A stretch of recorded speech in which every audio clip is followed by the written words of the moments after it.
Now we're recording. Here we are. Hey, good morning. Good morning. New tools, all the things. We're expanding. Life is good. Trying to get better at this. How are you doing, Angela? Doing good. Had a great week. Got back from a trip up to Oyen and Hannah for a couple of meetings. Just last night got back and yeah, really good meetings. John, I can't remember how to say his last name. Is it Sedora, I think? I think so. Yeah, so he's a gentleman. He and his partner, Catherine, have just kind of put together something that they call Alberta Independence Discussions, so AID. And they've just gone and booked like all these different halls and found little restaurants and cafes, whatever, where folks can get together and just have a discussion about Alberta independence. And he's kind of pulling in like little guest speakers and stuff. So you spoke at a couple already, I think, or was it one that you did? One, and then I've got two more coming up next week in Killam and in Camrose. Yeah. Okay, Killam and Camrose. Yeah, so I did Oyen and Hannah. So Oyen was like at a senior center. There's about 25 people there. And like these, what I love about what he's doing is he's picking the small towns that normally would not have these type of events held in them because they are just small, kind of out of the way, off the beaten path towns, but there's still a lot of interest. And so, yeah, it was an area of the province. I had never been that far north on Highway 36. I'd gone as far as Dinosaur Provincial Park. I used to take my kids camping there. So went another 100 or so kilometers further north up to Oyen and Hannah. And wow, every time, Kathy, every time that I travel the province and hit somewhere new, it's like my heart just grows bigger, not just for Alberta, but for the people that we find in all these amazing places, and the diversity of just the geography in this province is just fascinating. It is, isn't it? And when we get to travel on the back roads, I guess maybe is the best way to say it, that's where all the history is tucked away. Oh, yeah. Right? You see all these older buildings from yesteryear of the people that came and built this place and broke the land, and some of it's still standing, and it's really amazing. Really amazing. It is amazing. And also seeing like all the natural resources. I mean, that's oil and gas country, and seeing all the oil jacks and stuff, and just the management of our resources. Has it been perfect? No. Is it some of the best in the world? Absolutely it is. And just seeing that, and oh yeah, just my heart is just so full of love for my province again. Yeah, amazing. Yeah. Well, and you know what? As we travel, we're finding out that other people's hearts are also filled with love for our province because they chose to come here. Even today, and to make it home.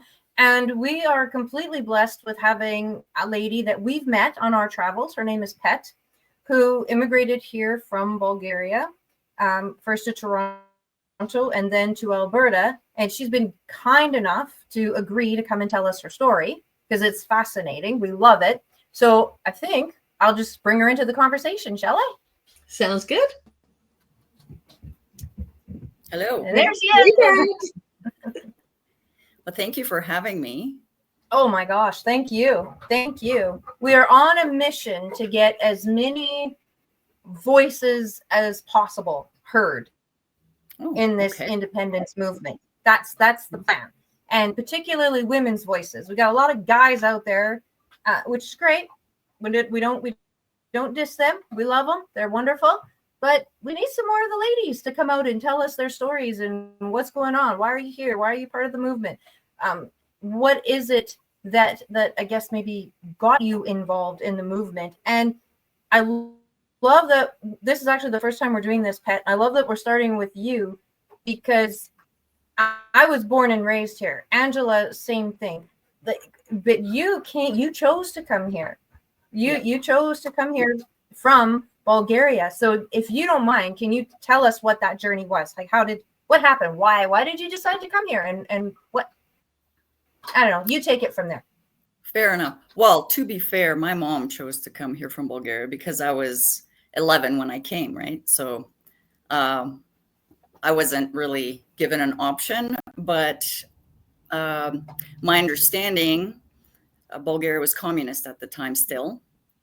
And so we came to Canada, and it wasn't a direct path. It was quite a journey to get here and to be accepted to stay here. So my mom wanted to leave communism and wanted a better life for me. And so, initially she went to Libya to work to save some money. So in a communist country, you can't just leave. They don't let you leave. So there are some countries like Libya, Cuba, who was also communist, and some other communist countries that the state would allow you to go and work in, for example. And so she did that. And then we went to France, actually, initially. So we moved there, and it was kind of a network. It's interesting because it's very much like these movements in Alberta where it's grassroots and it's people coming together. So we knew some people in France that took us in and got us kind of situated.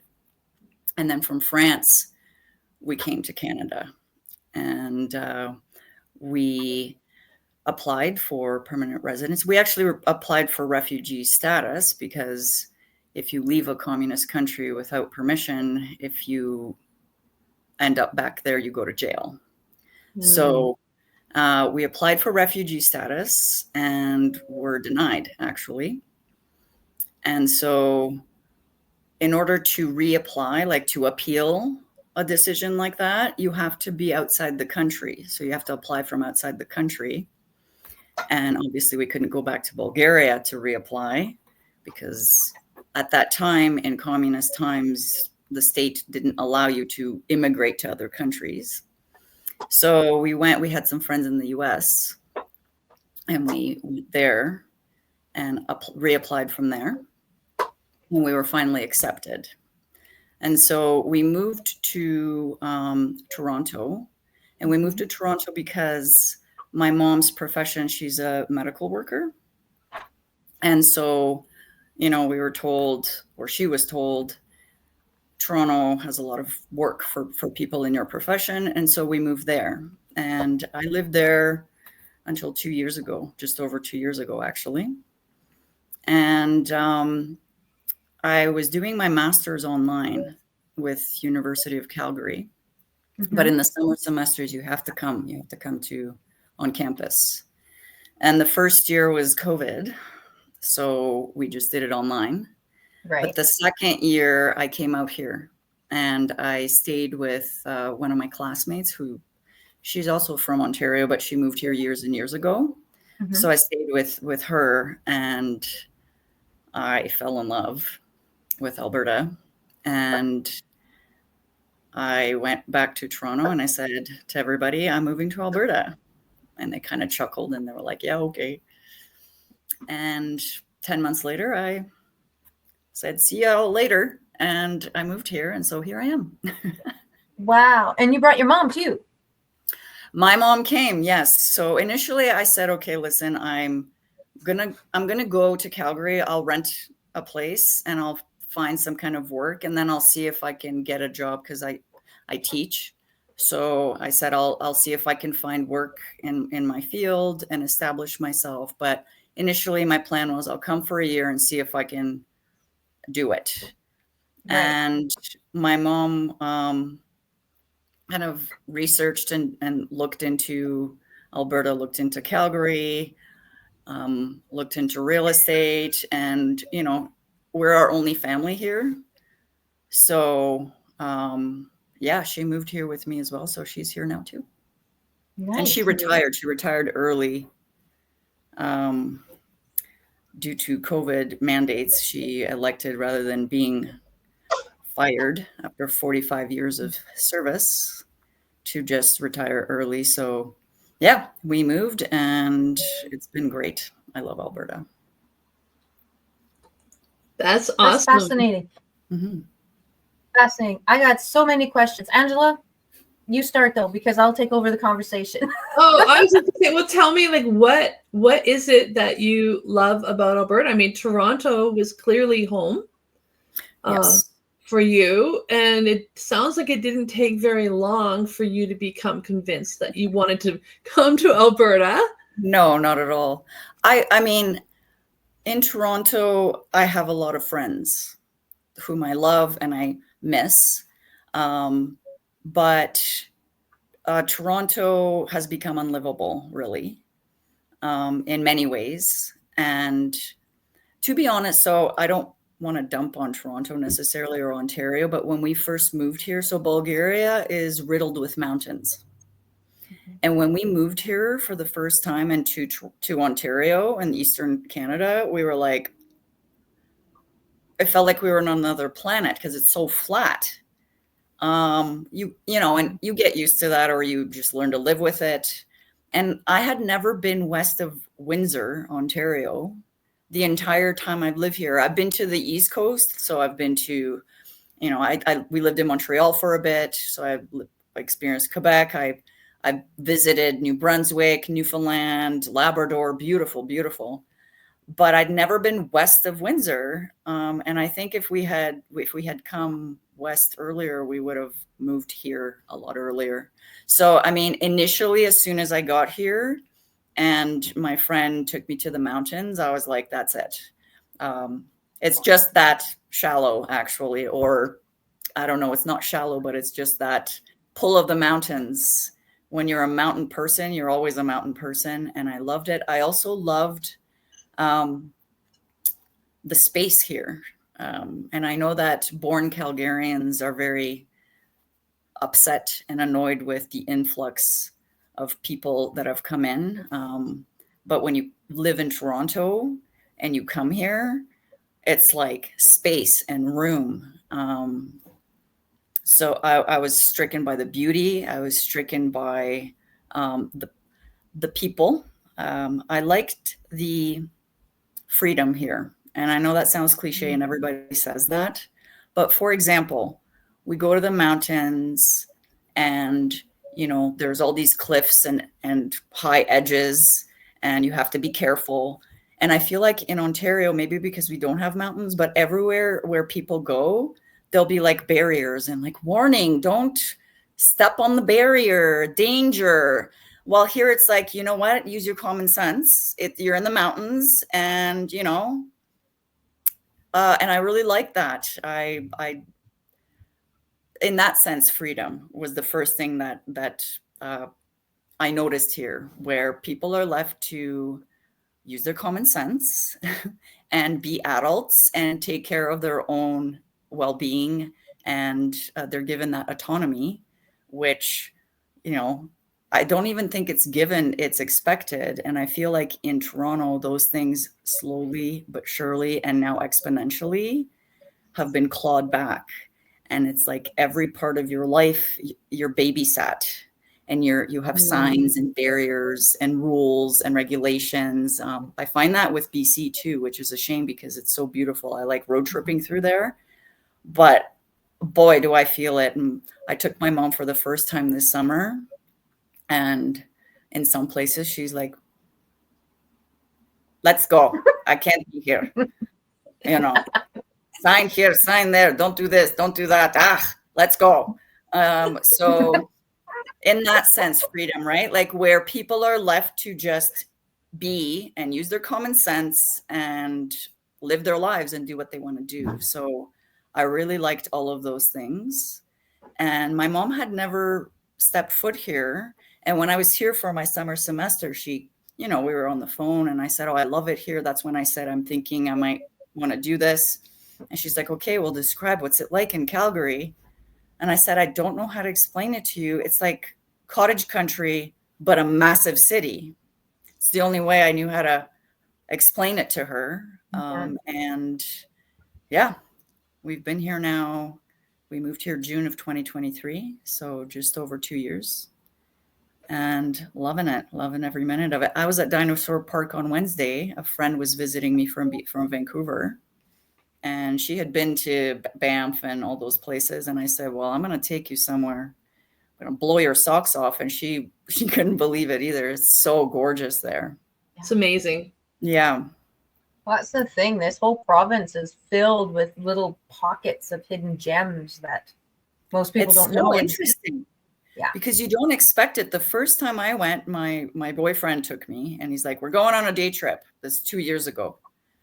And we're heading east. And I'm like, we're going the wrong way. Because if I have my way, I'm like, mountains. Yep. So I'm like, I don't know where we're going, but it's in the wrong direction, definitely. And, it's all beautiful, right? It's the big fields and the kind of you get into the prairies, and I'm like, I don't know what we're doing, right? So for like the last half hour till we got there, I'm like, I don't know where we're going, but like we should have gone to the mountains and blah, blah, blah, blah. He's like, please just shh. Yeah. And then you turn a corner and you're, I don't want to ruin it for people who haven't been, but it's like you're on another planet or a completely different ecosystem country, and it's stunning. So yeah. I remember my kids describing that as it feels like we're on the moon, Mom. Yeah. With cactuses and cacti, sorry. Yes. Exactly. Absolutely amazing. And then, heading up past Jasper and past Jasper at the Athabasca Dunes. And I feel like I could spend forever just exploring Alberta. So beautiful. I love it. And I'm so glad I came here. And everyone's been very welcoming. So that's nice too. Good stuff. Because, when you move here and people ask you, oh, where are you from? And it's like, Toronto. And they're like, it's okay. A lot of people have moved here from Toronto lately. Welcome. So I gave Max a hard time. Most people are getting to know Max. He's the one that's going to all of these events and recording them and making sure that others have the opportunity to hear what's being said if they can't attend. And we were at the same event I think it was last Sunday. And I said, well, Max, with your accent, you're lucky we even let you in here. Is he from Toronto? He's too? from Quebec. That's right. So at least I'm not from Quebec. I got that going for me. And he laughed and he says, that's fair. That's fair. Yeah. Well, and you know what? We love our Quebecois. And this is the thing, is like when you said Toronto and you kind of did this, it's like, it's the ones who are like, I'm from Toronto. You're like, oh, that's a problem.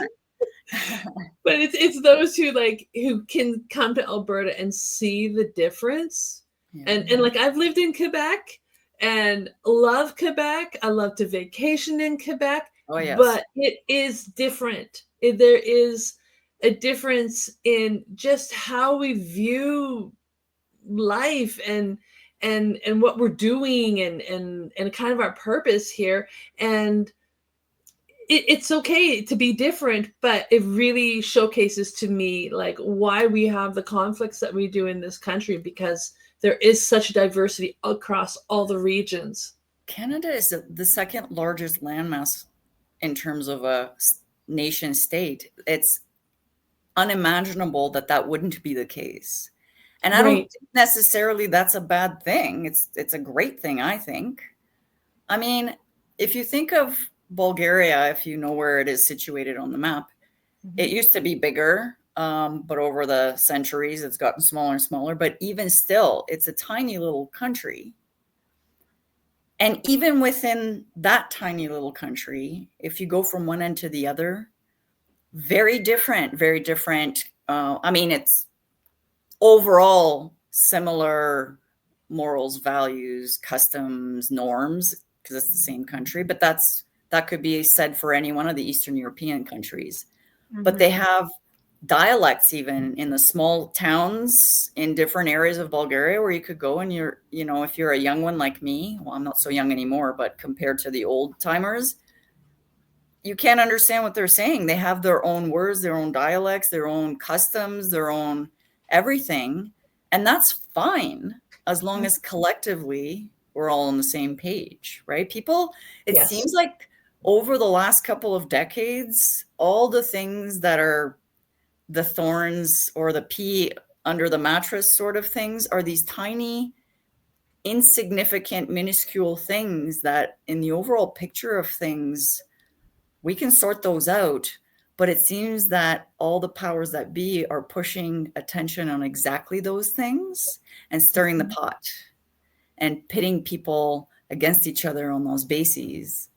And the other thing I would say is I find through traveling and road tripping a lot, rural parts of any province, yes, just like the small towns in Bulgaria, they all have their little differences.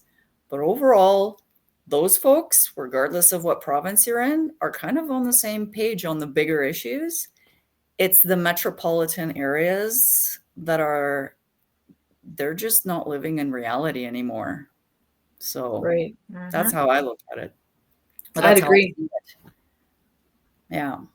Yeah, that's very true. And I think that's more so even in Edmonton than Calgary. Calgary's got a little sliver of freedom left, and it's growing back. And then you get into the concrete metropolis of Edmonton, although it is flipping. It is flipping.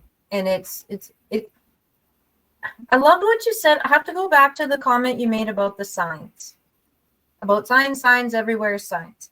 Because when you go into Edmonton, you see a lot of signs about everything. Go here, don't go there. There's bike lanes here, there's bike lanes there. Like there's everything to order your life in the way that you should go.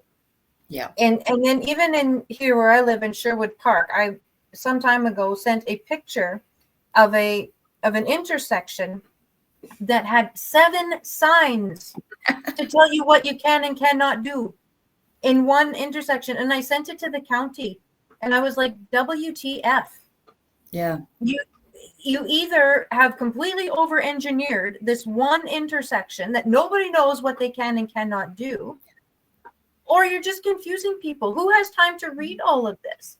And it just brought me back to that yeah, they just, all of these metropolitan places, let's just herd them in like cattle. You go here, you go there, you can do this, you can do that, and all the rest.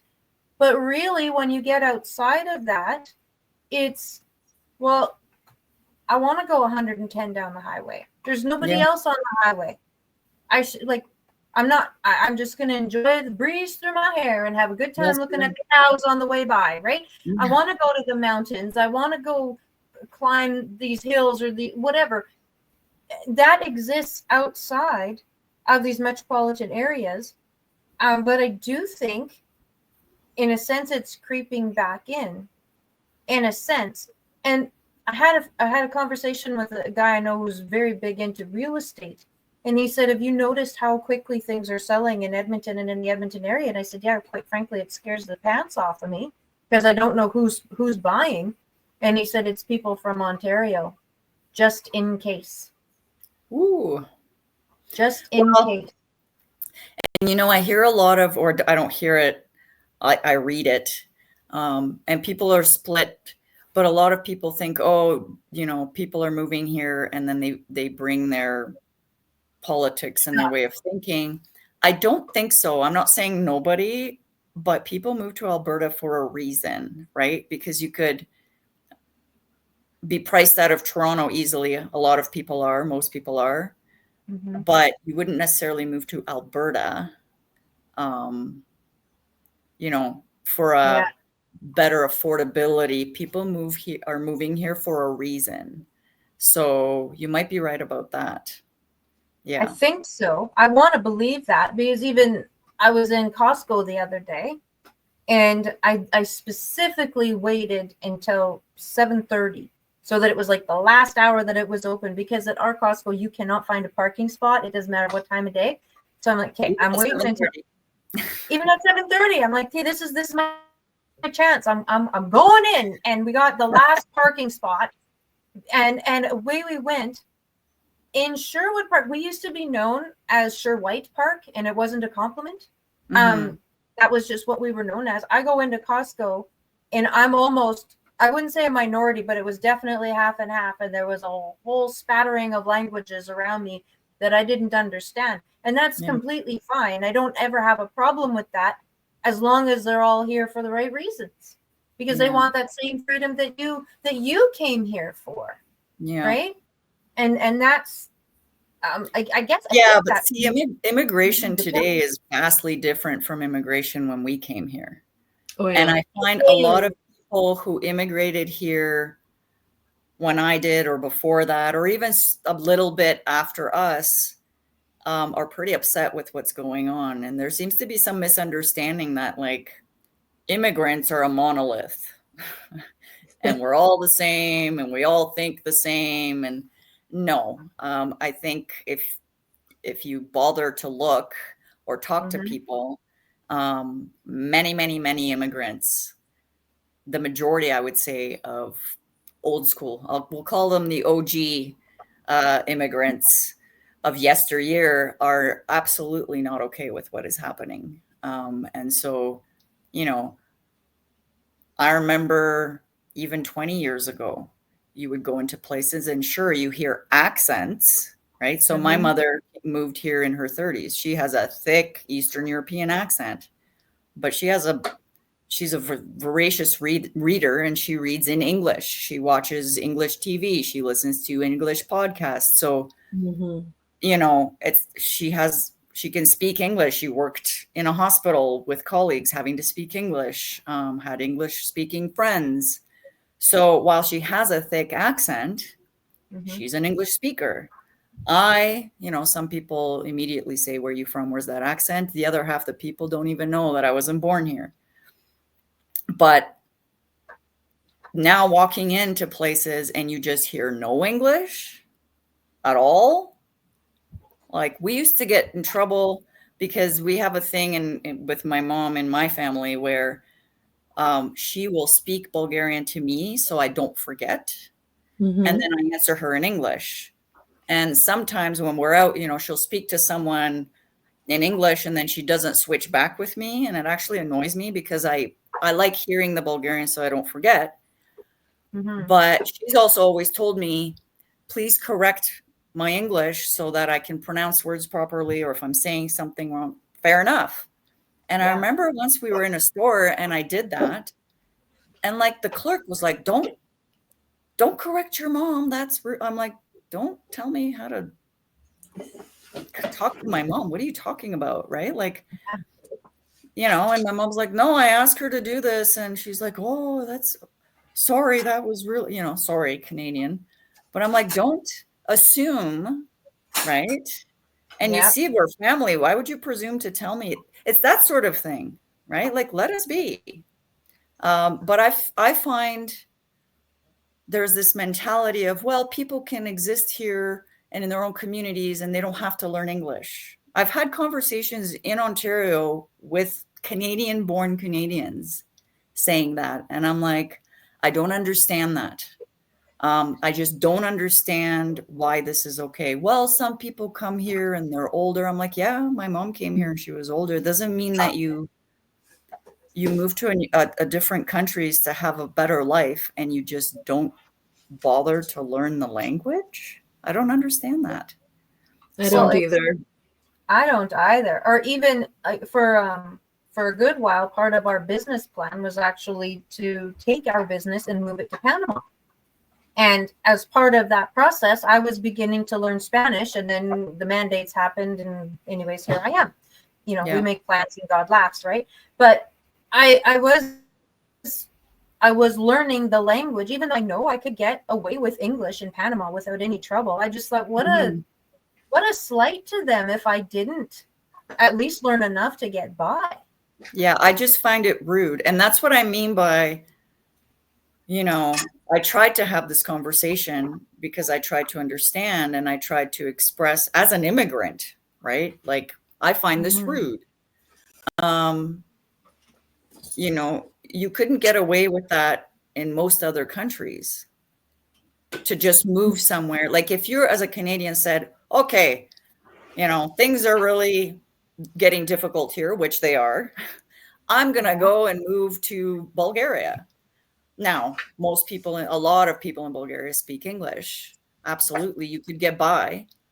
But if you're going to live there and start a business there and work there, you would need to learn Bulgarian. Not everybody speaks Bulgarian. I've been to Mexico. One of my best friends lives in Mexico. A lot of people in the touristy towns speak English, but as soon as you leave those areas, and because I like to get out of the touristy areas and explore, they don't speak English at all. And to me, it's not just that it's rude, which to me, I find it's rude. And it's disrespectful to the country that you've chosen to make a new life in, and to the people and the customs and the norms of that country. I feel strongly about that. But to me, it's also scary. Like, what happens if you venture out of your little bubble of whatever language you speak and you get lost? What do we do then? That's right. Yeah. You know, to me, it's kind of like being autonomous and being responsible for yourself. And so, yeah. That's exactly. So it is, I'm always interested to talk to those that have gone through sort of the proper channels to come into the country and then see what's happening right now with literally the floodgates just opened, come on in. And now we're hearing that Carney's not even counting anymore. The government is not even paying attention to how many people are coming through in here. They're not providing the numbers publicly, which is very, like, that's alarm bells all over the place. It's very telling. Isn't you know, it? And that's, I think, especially those of us who immigrated here from communism are having a really hard time and have been for quite a long time. And I'll be honest with you, even when we first moved here, and even in Toronto, things were a lot different in Toronto in the 90s. They started progressively getting more and more intolerable kind of in the 2000s, mid 2000s. But it was a progressive thing. The thing that I noticed, because when you're 11, you don't know anything about politics and communism and this and that.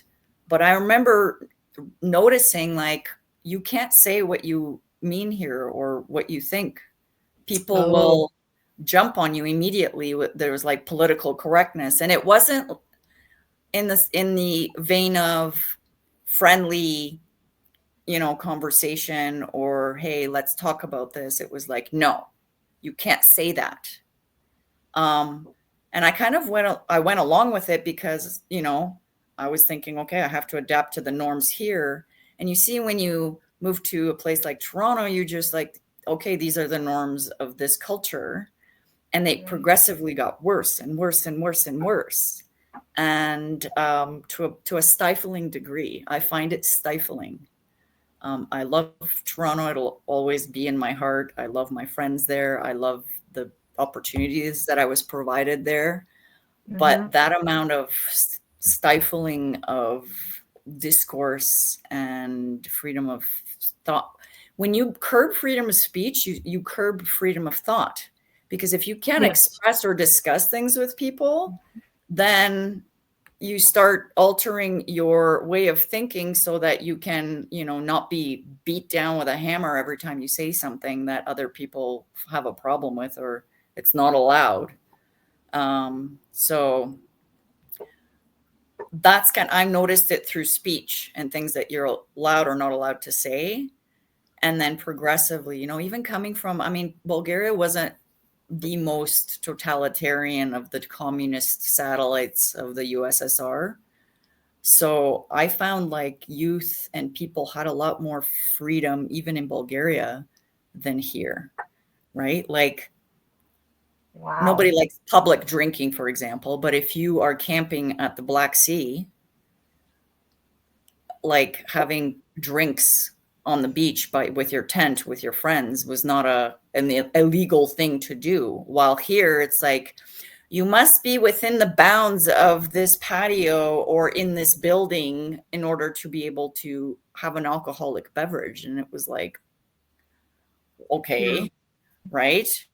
So, and that's just one example, but of many, many. And so just this very overregulated life, I would say. And I'm sure people that aren't even from a communist state, but dictatorship or other totalitarian regimes, I talk to all kinds of immigrants from all over the world, and they have very similar kind of observations in terms of, that sort of tendency and propensity. And it feels like it's been going on for so long that the Canadian population, segments of it anyway, welcome it and expect it and want it and crave it. And if you try to in any way push back against that, the response is quite strong. Definitely noticing that, but definitely noticing that in cities, big cities, metropolitan cities. And I don't know if that's a result of, because I mean, Toronto's become unbearably overpopulated, and maybe you need that sort of crackdown to ensure that people don't rip each other apart or whatever, or they're too busy working 3 jobs to pay rent and feed their family, and they're like, okay, I don't have the bandwidth, I'm just going to follow the signs. I don't know. But I think that is part of it. I think yeah, that there's so many, I guess you could call them distractions. Yes. Where these things kind of sneak in on us where we're not even aware of it. And if we haven't come from an area such as where you were born and spent, a good portion of your childhood, we don't know what the signs are to look for to see what's coming. And, like we look at what's happened in Nova Scotia this week, where you're not allowed to walk in the woods, can't take your dog for a walk in the woods. Right. I think about if that happened here in Alberta, I mean, COVID was bad enough, but my daughter was living in Montreal during COVID. And so I heard about the crackdowns that they had there compared to what we experienced in Alberta. And as Albertans, we were freaking out about the mandates that were placed upon us here. But I'm thinking if you tried to shut down those mountains and said, no, you can't enter into them because of climate change. Yeah. Good luck. There would be riots.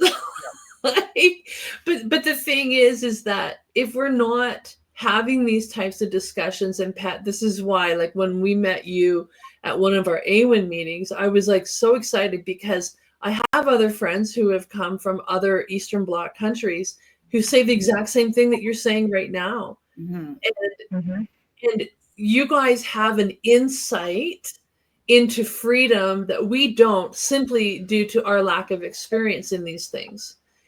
And it's perfectly understandable, right? Like you can't know what's happening is like something else that's happening in a place where you've never been or you weren't born and raised.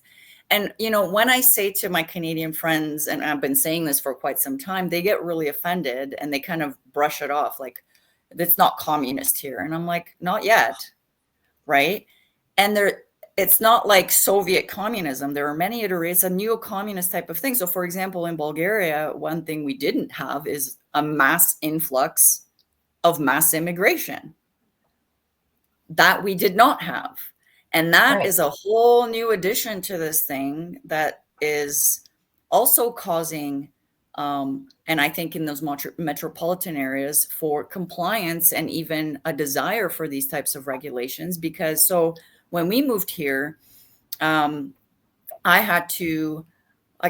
moved here in the winter when we finally got our, or no, I already spoke English by then. When we first moved here, I came in kind of halfway through the school year, I believe. And how it worked in Toronto, I don't know how it works here, but I was put in a regular classroom, but I had a couple of ESL classes a day. So I'd be pulled from the regular classroom and I would be placed in an English as a second language classroom with other new immigrant kids. And we would be taught English. And then in the summer that came after that year, I went to summer school. So I didn't get a summer off. I went 2 months summer school where it was just ESL. And I don't know, I was young and I'm quick with languages. By the time I went to school the next year, I was like, and the Canadian kids who would like tease me and make me say bad words because I didn't know what they meant. And then they would laugh. When they tried that the next year, I was like, no. Now I speak the English. But and now I say them all the time. Yeah, now that's all I say mostly. But there was this expectation, right? You come here, there were was in place, which was great, right? Yeah. It's not like they were like, oh, well, learn English and figure it out on your own. There was an infrastructure, which is very helpful, and an integration into Canadian culture.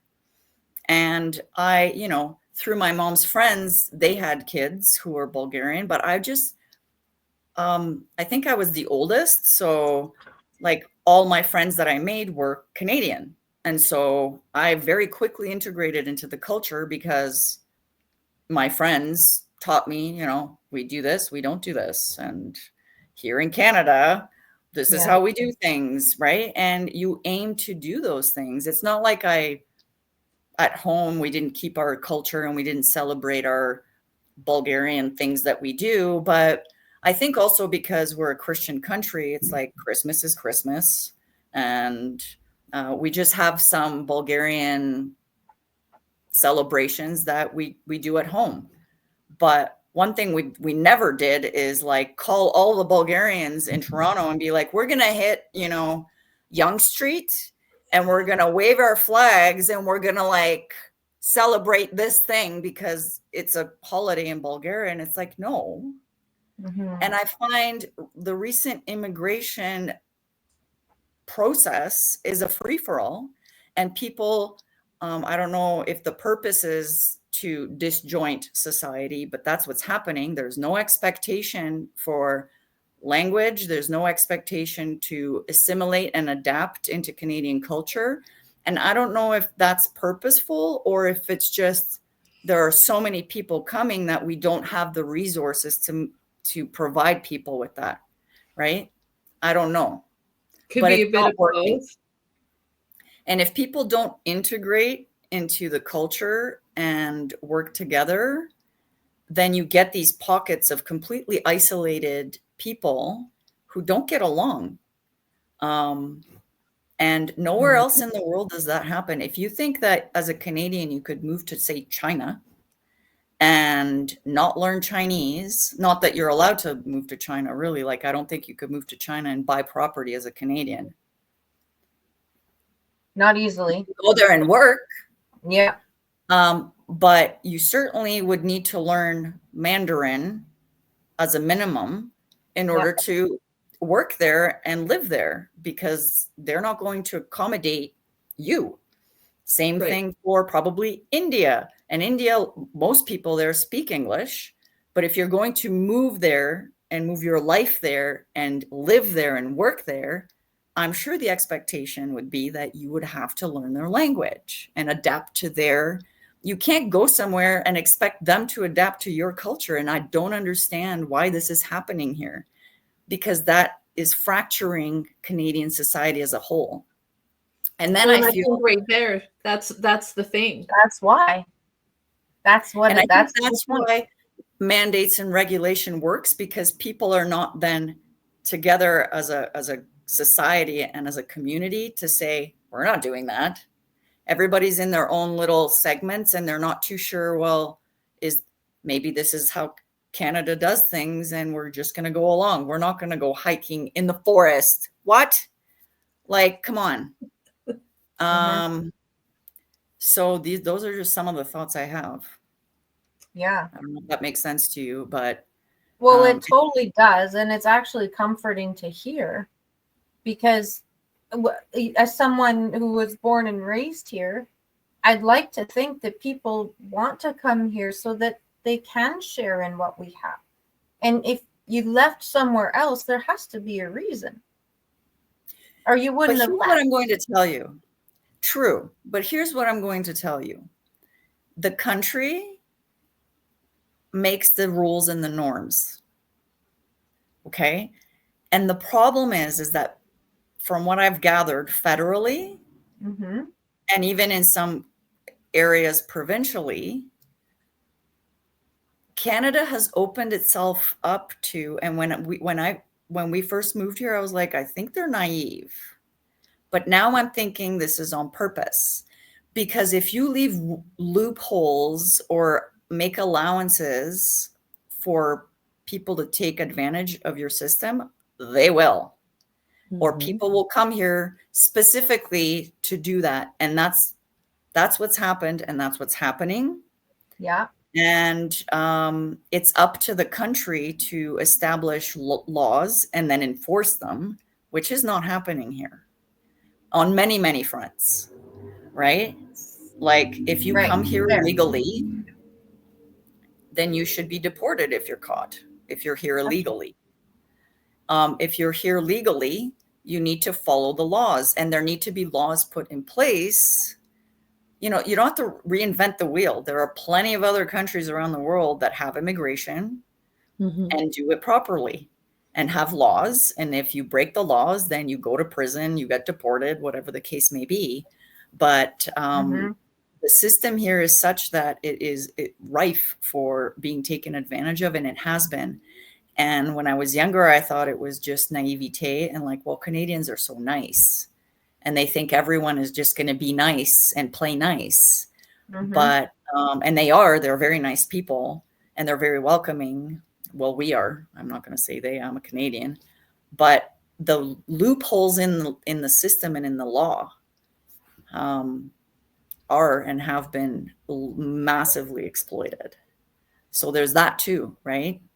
Right. Yeah. So maybe that's a good place to ask, what made you want to join the independence movement to create our own country? Because I didn't know there was an independence movement here when I moved here. And I think what made me want to join the independence movement, and when I learned about it, is after this latest federal election where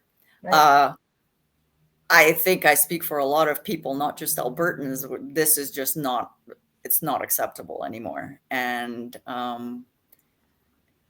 I panicked.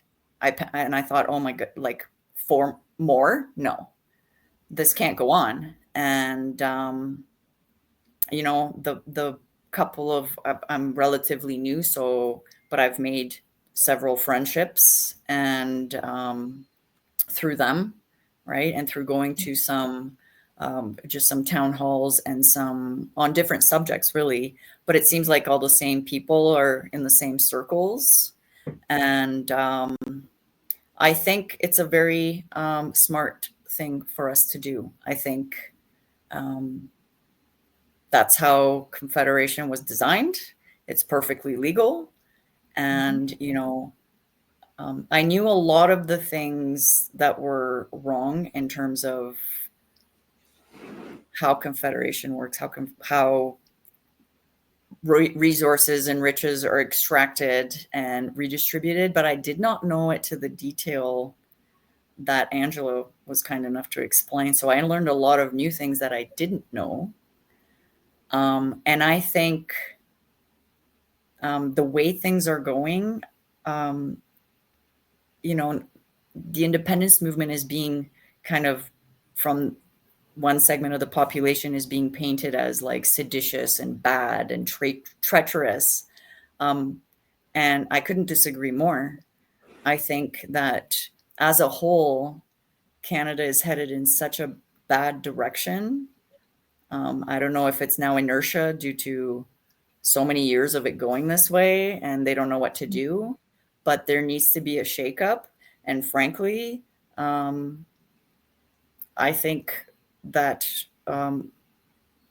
Alberta is the one to lead it, because the people here have that, all the things that we were just talking about that made it a unique place within Canada, and made it the place that I wanted to move to without knowing about this independence movement at the time, actually. I think it's our duty to do this, because something needs to snap this country out of the stupor or whatever, this runaway train wreck, and the direction in which it's heading. And, you know, maybe it'll snap other provinces out of it too. Like, this doesn't work unless everyone goes along with the plan. Okay, so let's not go along with the plan. That's the way that I look at it. That's and I think I'm supportive of the movement because the things that the people in this movement stand for are all the things that we've been talking about, which is, being responsible for your actions, being autonomous, working hard, helping people, but not being taken advantage of anymore. Right. And so it needs to happen. And I think I also, while I'm not really politically leaning in any one direction or another. Mm-hmm. I think all movements and like political parties have their own pluses and their pros and cons, let's say. But I think personal autonomy and responsibility are something that is very, very needed, and people need to get back to that. I lost my train of thought. I just had a complete brain fart. I was going somewhere with this, and it just went. It'll come back, but what was I trying to say? I don't know. But I'm not really. I was never political. I'm not a political person. Oh, there, it came back. I think it's imperative in terms of, we talk about democracy a lot. Our democracy, the democracy, blah, blah, blah. This isn't a democracy. In order to have proper democracy, you need to have accountability and transparency. And these are things that are they're gone. I mean, and nobody can deny, even left-leaning people and liberal voters can't deny the scandalous scandals and money pits of the Justin Trudeau era, and they're just continuing now with this new administration, and nothing gets done about it. It's like, oh, they scammed us out of $600 million. Nothing. Yeah. Oh, there's this conflict of interest, and they have shares and all this stuff that they pushed on people. Nothing. And when you pile enough of those corruptions on top of each other, this is not a democracy. And so in that sense, I also feel an independent Alberta, this is now a population of around 5 million people. Okay. About that, yeah. That is big enough with the resources and the skill sets of Albertans to have a very prosperous nation. But it's small enough, and Albertans have that mindset and the will, and they do it to hold government accountable. 100%. Now, no government is perfect. Whatever political stripe you're from, they all have their little black stripe on their back. It's politicians. But there's, normal politician stuff, and then there's what's been going on. And I feel like, and I've seen it here, like Jason Kenney. He's before my time here, but to my understanding, the people of Alberta who voted for him initially were like, you're done. And they got together, and now he's gone. Mm-hmm. Right. And I feel like Albertans still have that motivation and ability to go out and hold politicians accountable when it really matters. And that needs to happen. And It's not happening on a Canada-wide scale, and it's not happening in Ottawa. And if the rest of the country wants to continue on with that, I don't think we should have to pay the credit card bill at the end of the day, is the way I look at it. We don't want to bankroll that anymore. Right. We're kind of done. And it's not that we hate Canada or we hate other provinces or we hate Canadians, but at some point, if you have one particular geographical area that's willing and able and does voice their opinions and push for the things they want and hold government to account, whether, I'm sure the left in Alberta is going to say, oh, no, you don't. And, because the UCP is in power here and they're doing this. Yes, all governments do this. But my point is that it seems that in Alberta, people are willing to get together and be like, we're done with you, you're out. And it actually happens. Mm-hmm. If the rest of Canada can't get their SHIT together to do that for their provinces and Ottawa, then either they like it and then they should live that way and figure out what happens at the end of socialism. Because socialism is great until it reaches end stage, and then it's not so great, right? And I'm not saying that we shouldn't have any social network and social netting and help people, but people just used to do that within their communities, and it worked much better that way, because then you're accountable to somebody, to your neighbors, to your community. What's going on right now is not accountable to absolutely anybody. And if anybody left, right, or north, south denies that, then they're lying. They're lying to you and they're lying to themselves. It's very obvious. So, that's why I feel very strongly about this movement, and it's growing, guys. It is. It is. I don't know a lot of people. I keep saying that, but everyone I talk to is like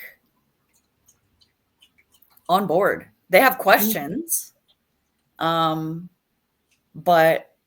I think what's important to really get out is that this isn't a partisan movement, which seems to be lost. I don't know if it's just the mainstream media doing their mainstream media thing, but this understanding that like, oh, well, if this happens, then it's going to be like conservatism in Alberta forever. And it's like, no, not really. I know a lot of centrist people and classic liberals that are done. They're done. Yeah. They don't want this anymore. And, an independent Alberta the people will decide what the structure will be, who will be in power. And there will always be, unless we have a king, which is not happening. Right. There will be different, political minds and different understandings that will come to power. And that's how things work. But, people just need their questions answered, and they need their questions answered politely and kindly. And that's it. They have very valid questions. Everybody's questions are valid. And I think, APP has put together a really good fiscal plan. I'm not very fiscally knowledgeable, so I can't critique it in any way. But they're also very open to feedback and answering questions very quickly. So if people look at that, I think it's absolutely possible. You don't have to reinvent the wheel. Numerous countries in Europe have become independent countries just in the last couple of decades. It's not like it's never been done, right? Yeah. And there's a legal pathway for it here in Canada. So, all the haters can just zip it. Yeah. Sit down and watch, and maybe you'll learn something. Exactly. Well, I think what I really appreciate about where this independence movement is now, having watched it in all of its iterations over the decades, is that this is kind of the first time where it's the people that are really making the movement. Like, we've got voices out there on stages and whatever. Angela and I are two of those voices. You're one that's, in the grocery store talking, or in the workplace talking, or wherever. There's all of these voices out there, some a little bit more prominent than others, but there's no leader. It's just Albertans. It's just us. Like, we're just getting it done. And I think that's fascinating. That's the one thing I'll say in meeting and talking to people is there's just people on the ground. There's somebody in my own neighborhood that we just ran into each other, and he's like, and he's like a go-getter. He's like, we're going to do this, and I have an idea about this, and talking to these people and talking to those people. It truly is grassroots. Now, I'm sure at some point it'll have to get more organized and more I mean, it is very organized. I don't mean to say it's disorganized, but a leader will have to emerge. But, and in those instances, I think maybe, I don't know how you would select a leader, given that it's so grassroots and there are so many different movements within this big movement, right? Or not movements, but like different many organizations that are working hard at this on the community level. But in the meantime, I think it's great to have, this is Owen, the Alberta Women's Independence Network. And then you said you met this gentleman who's doing his own thing in all the smaller areas. And there's a lot of those kind of small little outposts of people pushing this and educating. And I think the more we educate, I love this guy have you seen this guy on YouTube? He generally goes in parking lots in front of grocery stores and he just goes up to people and he says, all right, Alberta independence, yes, no, or maybe. And then he gets people to talk to him and engage with him. He's out there doing this stuff on his own. I gotta find that. I forget what he's called, but so all kinds of people are, just doing their own thing. And in the process, starting these conversations, having these conversations, educating, and also just listening. I mean, a lot of people say yes, or they say maybe. And then if they say maybe, he says, well, what would need to happen for you to go to yes? And if they say no, he asks them, what would need to happen for you to go to a yes, right? And so he's not like, oh, well, you don't agree with me, bye, right? He has a conversation, he engages people. I love it. That's so amazing. More of that. But yeah. That's cool. We definitely need more of that. And I love a couple of different things that you said, Pat. One saying, immigrants are often seen as a monolith, and it's the same way as you said with the Alberta independence people that were sometimes painted, with the same paintbrush type of thing. Yes. And it's not, one, it's not accurate. Two, as folks who are already involved in the independence conversation, we have to remember that we have to include as many different types of people and different types of ideas and different backgrounds and experiences as possible if we are going to be successful and to be the best that we can eventually become. And so, I think that sometimes we kind of get hung up on, well, immigrants wouldn't understand this, or, these folks, the liberals or the NDs wouldn't be on board, when in reality, I think given the opportunity to have a fair and honest discussion, which oftentimes is one-on-one, sometimes you can't have that when you're talking in front of a group of 400 people. It has to be more personal and understanding what is this person's specific concerns for them and for their family, right? And then we can address it. And so I just think, I get so excited. Like when you just described that guy in the parking lot, I'm like, that is exactly what we need. Yeah, he's awesome. I love it. And that's the other thing in that sense that I've never been political. And I think it's just because I agree and disagree in equal shares with all political parties, right? So there are some things that this Liberal Party, let's be honest, no. But the old Liberal, I don't know if you've seen Dan McTeague. He also goes on a lot of YouTube channels. He was a Liberal MP for years ago. He's completely horrified with what's going on and what this Liberal Party is doing. So in that sense, there are things that the Liberal Party has done in the past that I agree with and that I disagree with. There are things the NDP stands for that I agree with, and other things I vehemently disagree with. Same with the Conservative. There's no one party that's like, oh yes. And I think that's the danger. And this has been the narrative push with our media and through our politics lately, federally especially, where it's like all or nothing. You're either liberal or you're the devil, or if you're conservative, you're Hitler, or, you know, if you're not NDP, you hate the planet and you don't like to help anybody. And it's like, whoa. Like, no, you can't look at things as a all or nothing. And you need to have nuance, and we've lost the nuance big time. And I hate that. I think that's the biggest problem. And I think if we acknowledge that and acknowledge people's difference, we don't have to, life would be very boring if we all thought and the same and liked everything the same. I mean, that would be true utopian communism. God help us if that ever happens. But like, I like engaging with people who think differently from me.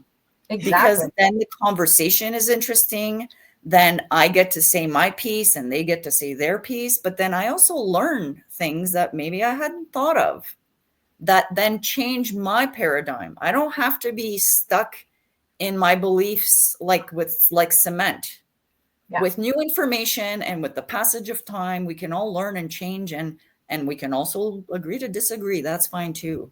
We used to do that a lot forever before, like 20 years ago. I don't know if a lot of people are so exhausted and bombarded with what's been going on that they've like blocked out how life used to be before this. There was life before this, and it was very different. And it was a lot of fun. Yeah, right. And it can be again. Let's make it that, right? With all the different belief systems and ways of doing things and input from other people, we can make it really good. And we should, if we can. We have this chance now. It shouldn't be seen as some evil, treacherous, horrible thing. It should be seen as an opportunity, like the best opportunity that you can imagine. That's how I look at it anyway. I find it very exciting. It's very exciting. And that's something that as AWIN that we've been really trying to get that message across, that we have such a fantastic opportunity where we can look at, political systems, healthcare systems, education systems all around the world, and we can pick from the very best and put together something that has such an opportunity to prosper and to bless our lives, personally, as families, as communities, and then even further out into the world. I agree with you, Pat, that I think that Alberta independence would be the best thing for Canada. It would be the reset that they need, that we all need. Yep. And Saskatchewan's jumping on that horse, and then BC. It's inevitable. Yeah. And it's a wake-up call that the Ottawa needs, I think. It is. And those that came here from other countries because they were told that Canada is the place to be, if you actually came here for something better than what you left, your only opportunity to get that dream is through Alberta independence, because the Canada you think you moved to, it's gone. Is gone. And it's shocking how quickly it happened. It was slow, and then just like straight down. And it's shocking. It's shocking how quickly it happened. And it's also shocking and horrifying because this country, I can't believe that this country isn't the wealthiest, most prosperous country. I always, like, I know I'm Canadian, but now that we're talking about being an immigrant, you're always like, see that that hats off and respect. I mean, don't get me wrong. I love my birth country, but I've lived most of my life here. I am Canadian. When I go back to Bulgaria, people immediately, I speak Bulgarian, but I speak in words that are like from, slang from my mother's generation. Then they look at me and they're like, what is, and then they're like, you don't, where do you live now? You're not from here. But just this country has so much, and to get it to such a dismal state, I mean, that's a feat. These people are determined. And that's what I mean. Like, it's horrifying. Something has to change, because to bring this magnificent country to such a state, this isn't natural. This is unnatural and abhorrent and clearly purposeful. So it's the people that need to put those powers that be in their place, or remove them and install, like not install, but bring in, elect people that are going to take this country in the direction that it needs to go. Like, no more. I can't believe it. I'm mad. Like, I'm angry. Very mad. Exactly. So I think, Pat, having you on here and bringing your perspective to this whole movement and why you joined it and why you're a part of it, like you are boots on the ground, working hard and being a real part of us. And then I catch you saying, you guys or whatever, you Canadians or you Albertans. Well, no, my dear, you're one of us, whether you like it or not. Oh, I love it. Yeah, you're here. I think you're from trauma from my Canadian friends back when we were little. They'd be like, "You're not white." I'm like, "Okay, so what am I?" They're like, "I don't know, but you're not white." I'm like, Oh, well, "Okay, whatever. interesting." Whatever. You're one of us here. No, you're one of it us was a here. total razz. We could razz each other that way back then, right? It was a joke. Oh my goodness. And I didn't die or like need therapy or medication. We just laughed, you know, and then I made fun of them about something Canadian, and that was it. Yeah. Can we get back to that, please? Because that was awesome. It was way too much fun. What I really like about, you know, before we go, I just want to make sure, because there is, you know, an APP is amazing. They're doing a lot of amazing work. And they're going and doing these town halls, which is amazing. And the people who go and speak at those things, like, they're on all the time. But so are you ladies. And I remember when I met you, you had to then drive 3 hours to get home, and you had to drive 3 hours to get home. And I was like, oh my goodness. And you're talking to a small group of people, but both of those things are necessary, because I feel like the town halls, okay, you get a lot of people in there and you have good speakers and they're giving a lot of information, but you're talking at people, really. And yes, there's time for some questions and everything, but it's a different format. This format is very personal, and you can take time with people, and you can take time to answer different people's questions from different walks of life and different political stripes and different questions and different concerns, right? And I love that. I think it's great, but I like, that's a lot of work, and hats off to you ladies, because that's amazing. And you've been at it for a long time. Been a bit. I just wanted to say that. Thank you. Real big appreciation and respect for what you're doing. Yeah. Thank you. And it's fun because we get the opportunity to actually meet people. Like, that's how we met you, right? Yeah. When you've got 40 or 60 people in a room, you don't get to meet everybody. You get to meet some, but you don't really get to connect. No. Everybody. And it felt like we connected with everybody on that back deck that day in Calgary. It was very fun. Yeah. What I like is that you don't make assumptions. And I'm not saying that the town halls make assumptions, but because of the way it is, right? The number of people, they kind of do sometimes, right? You speak to one audience. Mm-hmm. Yeah. And I feel like sometimes if people come from a different point of view, that can be alienating, and they can be like, well, they're not really speaking to me.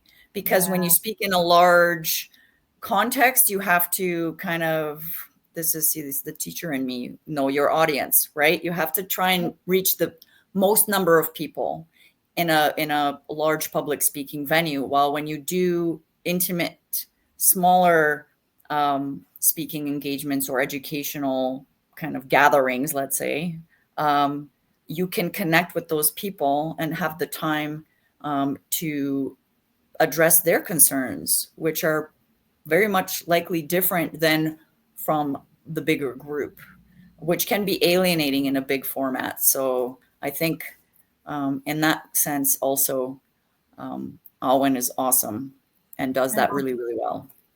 Yeah. Thank you. Well, on that note, you know what? Anybody that's listening to this, all newcomers and immigrants included. Hopefully those ladies that are newcomers and immigrants are listening to this as well. If you want to have Angela and I over, we'll go for coffee, we'll go for lunch, we'll go for tea, we'll whatever. Let's get you guys educated on what's going on here in Alberta. What did you move to? What's this movement about? It's not a browbeating. You have to do this. Here's the facts. This is it. Yeah. Doesn't matter how you vote. This is what's going on. You're here now. You should probably make yourself aware of what's going on. And what else do you add to that? Because I'll tell you, I knew some of the things that were going on long term, but they're presented very differently out east. Oh, yes. Right? Like I posted something on Facebook yesterday, and it was like Mexico is not going to have a bilateral agreement with Canada. No kidding. Right? Yeah. And now, and I'm like, haha, like, how's the elbows up crowd doing? And someone from Ontario, who's part of, like, I would say a distant acquaintance, like, just did the laugh emoji, right? Like, rather than like or love or whatever, it was the laugh. And I said, like, that's very vague. So I'm like, what's funny? And they responded with, well, Ontario subsidizes Alberta because Canada as a country matters. And I'm like, what the what? So I posted an image of one of the images that you use in your talks when you educate people, of like, please explain to me in what way Ontario subsidizes Alberta. And I think a lot of the stuff that is heard out east is like, well, Trudeau built their pipeline, and that's all they hear. And it's like, okay, but why did he have to? And it's not like it's all taxpayers had to do that, because why? Nobody. Yeah. And when you only have one piece of, and that's how propaganda works. And as a ex-communist immigrant, we know this, it's in our DNA, and we can suss it out. Canadians and people that come here from other countries that aren't attuned to propaganda always uses some level of truth to deceive.